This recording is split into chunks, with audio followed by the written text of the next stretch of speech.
the Folksy Friend, and on this channel I talk about Tolkien lore. If you are interested in fairy tales, folk tales, and other mythologies, please take a look at my channel, Folksy Tales. Thank you so much to everyone who has subscribed. It's kind of crazy to think a couple hundred people interested in what I have to say and my descriptions on Tolkien, so thank you, truly. I'm excited to get into more deep dives and kind of character analysis in the future. Today we are talking about the realm of Beleriand in the first age of the years of the sun. So the realm of Beleriand was first settled when the elves, way at the beginning of their awakening, were traveling across all of Middle-earth to Valinor. At the time where the elves got to the far west of Middle-earth, they stopped because a sea separated them from the continent of Aman, and so the elves stayed in Beleriand. It was at this time that the king of one of the groups of the elves on this journey, called the Teleri, went missing. So King Elwë went into the forests of Nan Elmoth, and there he was entranced by the Maiar Melian, and they fell into an enchantment that froze them in place. Due to this, when the elves went to leave Middle-earth to go to Valinor, the Teleri missed the boat. The island boat, literally. An island was used as a boat, and the Teleri missed it. Years later, when the Valar came back for the Teleri, some of them chose to remain behind in Middle-earth. Some of them were still looking for Elwë, who they still could not find at this point, and some of them had become very close friends with the Maiar, Osse and Uinen, and wanted to remain on the coast of Middle-earth. So it was from these elves that Beleriand was first populated. When Elwë came out of his enchantment, he married Melian the Maiar, and they became king and queen of all the elves on the western part of Middle-earth, this realm again named Beleriand. During this time of peace, during the ages that the great evil of the world was imprisoned, elves wandered freely. There was no conflict. It was just a time of growth and prosperity. However, a flaming line of dominoes topples in the far west, in Aman, and Melkor, now named Morgoth, escapes from that continent and returns to Middle-earth, where he rebuilds his fortress of Angband to the north of Beleriand and launches an attack on Thingol's realm. This attack culminates in Thingol and his wife protecting the forests around their home, and the rest of his people who he's cut off from on the coast retreat behind their walled cities. The last major flaming domino to fall is Feanor, the greatest elf to ever exist, who had come to Middle-earth intending to kill Morgoth, but is himself killed. After the capture and then rescue of his eldest son, we now, at this point of history, have a bunch of Noldoran princes kind of to the northwest of Beleriand, and then we have Thingol in the Sindar in Beleriand proper. And I apologize if I flip-flop between Beleriand and Beleriand with the American R, because I'm honestly not quite sure in Sindar and how it's pronounced. If you know, let me know. Many ages ago, during the years of the lamps, Melkor, who is now called Morgoth, raised up Ered Engren, the Iron Mountains, to fence in his fortress of Autumno. These mountains covered the entire width of Middle-earth, from east to west, and curved as they went along. In the far west, where the curve bent north, Melkor built Angband. It was meant to be an armory, but also a primary line of defense if the Valar ever went to war with him. When the Valar did ultimately go to war with him, this fortress was overtaken pretty quickly. This was during the time called the Battle of the Powers. However, in their rush to get to Melkor, they did not completely search or destroy the structure. Beneath Angband, into the Iron Mountains, Melkor had created a great tunnel that was protected by a mighty gate. When Morgoth returned to redelve his fortress, to rebuild it, he used the existing structure to tunnel further into the mountain, then used that excess earth and dirt and silt to build up the tall peaks of Thangorodrim behind the gates of Angband. These peaks were dark and foul, and constantly spouted dark smoke that spread filth and poison through the surrounding areas. Angband was rebuilt before the rising of the sun, and at that time, orcs came and went freely, crossing the plains of Ardgalan. However, once the sun rose, Morgoth's forces were unable to move as freely because they could not handle the light. The fields of Ardgalan began to sprout rich green grass, and it was primarily along this area that the Noldor kept watch for any activity from Angband, from Morgoth. Starting with just a quick recap, the Noldor are ruled by the House of Finwë, at this time specifically being ruled by the High King Fingolfin, and this is what the family tree looks like at this time. Fingolfin is High King, and his children are Fingon, Turgon, and Eredhel.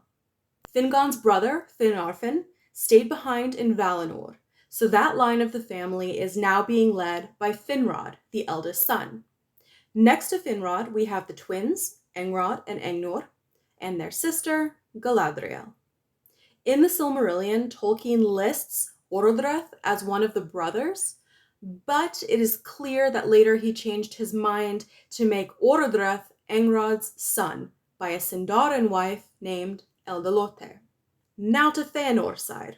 The 7 sons of Feanor are on pretty shaky ground with the rest of the family because the sons of Feanor betrayed the rest of the Noldor by leaving them behind in Aman, stealing the ships that were meant to bring everyone to Middle-earth, and then Feanor burning the ships once they got to Middle-earth.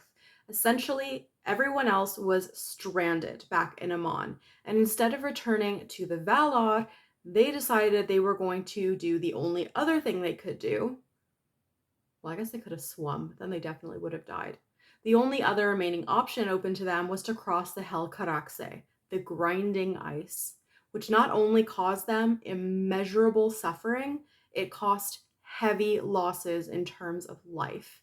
So the sons of Feanor, being on the guilty side of this betrayal, removed themselves physically, location-wise, from the rest of the elves during this time. We have Maedhros, the eldest brother, who through right of succession should be king, but who turned over his crown to Fingolfin, one, as recompense for the betrayal at leaving them behind, and two, because Fingolfin was the eldest living son of the first High King, Finwë, and Maedhros felt that Fingolfin should be king. So then, after Maedhros, we have Maglor, then we have Celegorm, Caranthir, Curufin, and then finally the twins, Amarad and Amaras. No sisters on that side of the family. Finally, on to the maps. Here's where it gets very technical, and I will really try, I promise, to spend enough time on each and to highlight the areas as clearly as possible. So, to the west of Ardgalan and Thangorodrim was the land of Hithlum. This was the area the Noldor first went into when they arrived back in Middle-earth.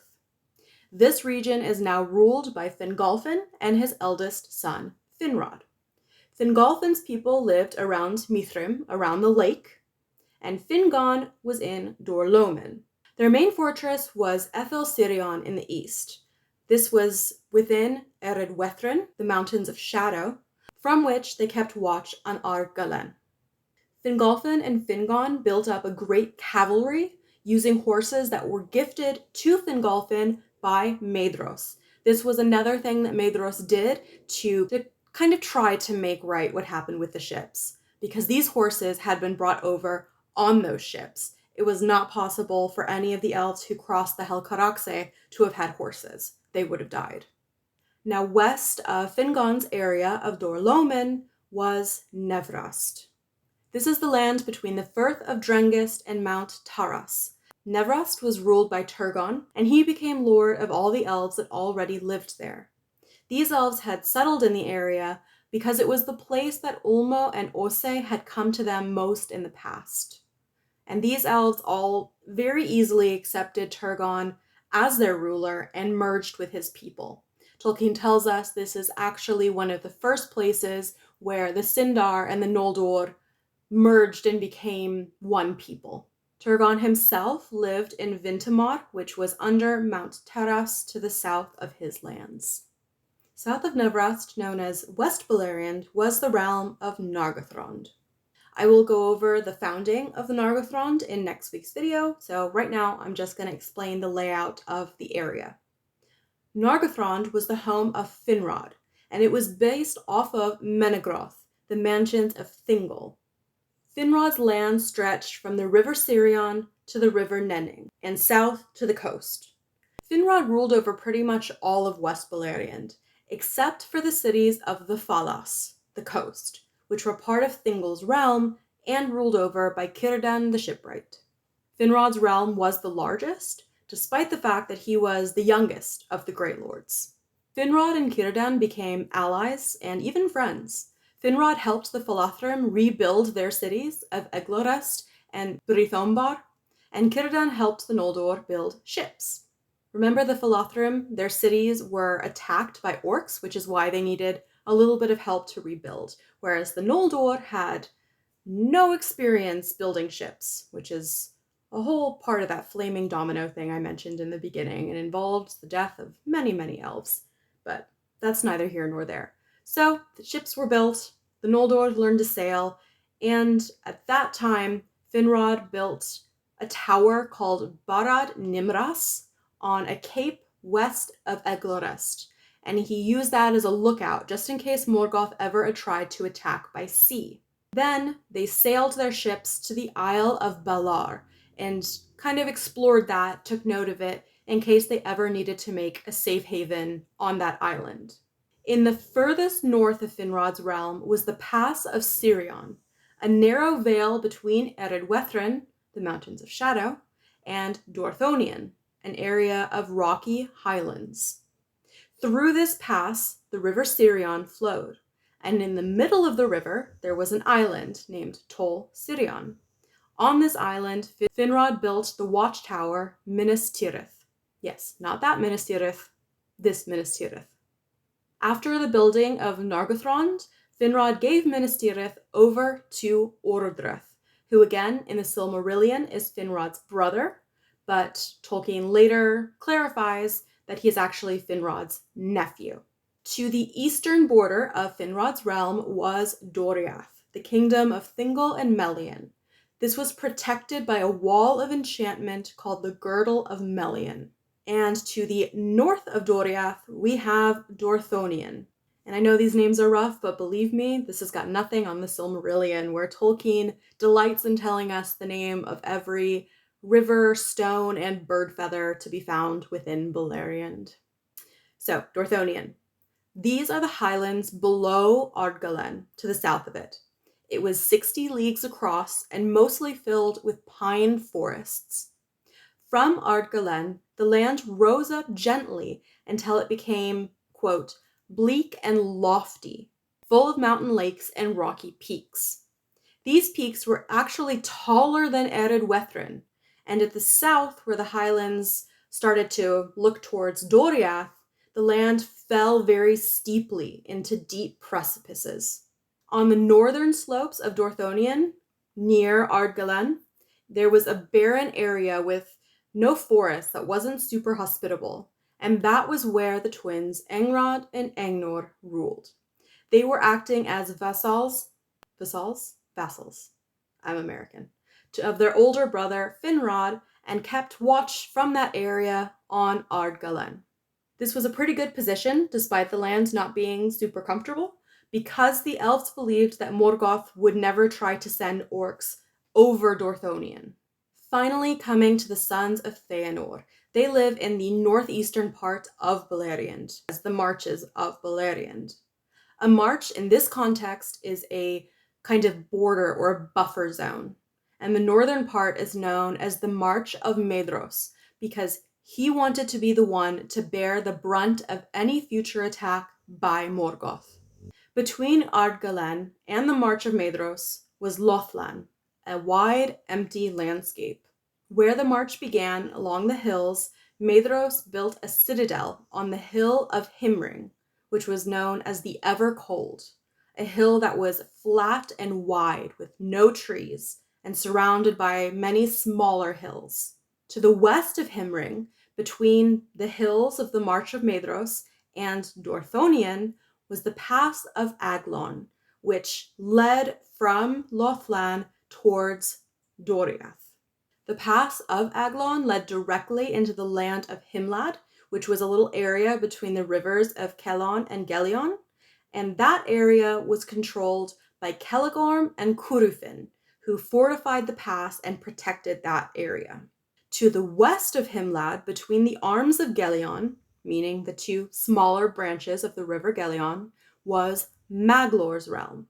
And part of this land was a section that had no hills or any natural defenses. This became known as Maglor's Gap.